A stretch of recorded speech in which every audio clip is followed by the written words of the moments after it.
Hello, CardRunners. This is Ville, aka GoGetaRealJob.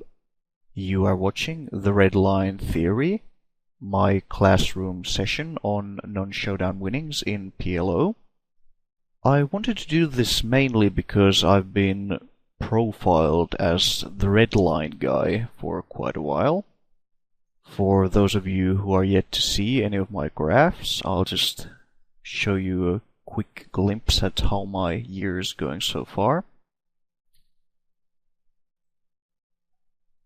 As you can see, my game is quite heavily weighted towards non-showdown winnings, so I've certainly put quite a bit of thought into it and have a feeling I have something to offer for a lot of you. Now let me quickly go over what I want to be talking about in this video. We're going to start off by looking at the significance of non-showdown winnings moving up the stakes. It's certainly an important concept, especially for beginning players who tend to compare their own graph and redline to those of more experienced players playing at higher stakes. After that, I'm going to look at ways of boosting the redline to increase your win rate. And I'll end the session by looking at excessive aggression, in other words, spots where boosting your redline will actually hurt your win rate. Alright, as promised, let's begin by looking at the significance of the redline moving up the stakes. As an appetizer, I've decided to use an excellent quote by Hoopman20 on 2+2. Green line is all that matters, but if your red line is terrible, improving it might be the best way to increase your green line. Green line obviously referring to your actual winnings. I really like this quote as it summarizes this part of the video excellently.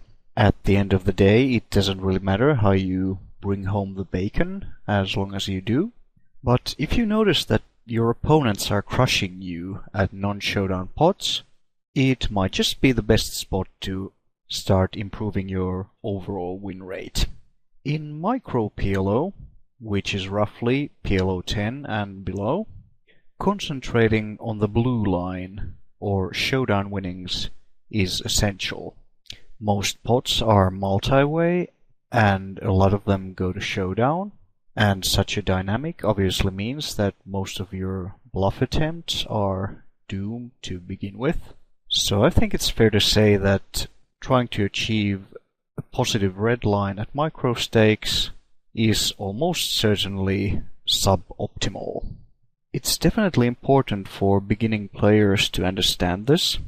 They have a tendency of comparing their own graphs to those of more experienced players, and not realizing that the dynamic is extremely different at mid stakes compared to micro stakes can prove a costly mistake when trying to build your bankroll. Once you manage to move out of the micros up to small stakes, which I'm defining here as PLO 25 through PLO 200, you're going to notice that there's going to be less and less fish compared to the regs at the tables. As a result, you'll find yourself battling other winning or break-even players more and more, and at that point you can't really keep playing ABC poker without leaving money on the table. Marginal spots become more and more important. You can't shy away from bluffing in big pots, nor from making thin value bets. You're also going to have to assume that others are trying to bluff you as well, so giving them credit every time is definitely a mistake. But for the most part, the regulars at small stakes are still somewhat weak. A lot of them aren't paying enough attention and let you steal a lot of orphan pots if you have the moxie to do so. So after a while, once you've graduated to mid-stakes, most of the regs around you at the table have gone through the same process as you. So in order to stand out as a big winner, you need to start balancing your ranges in every imaginable scenario.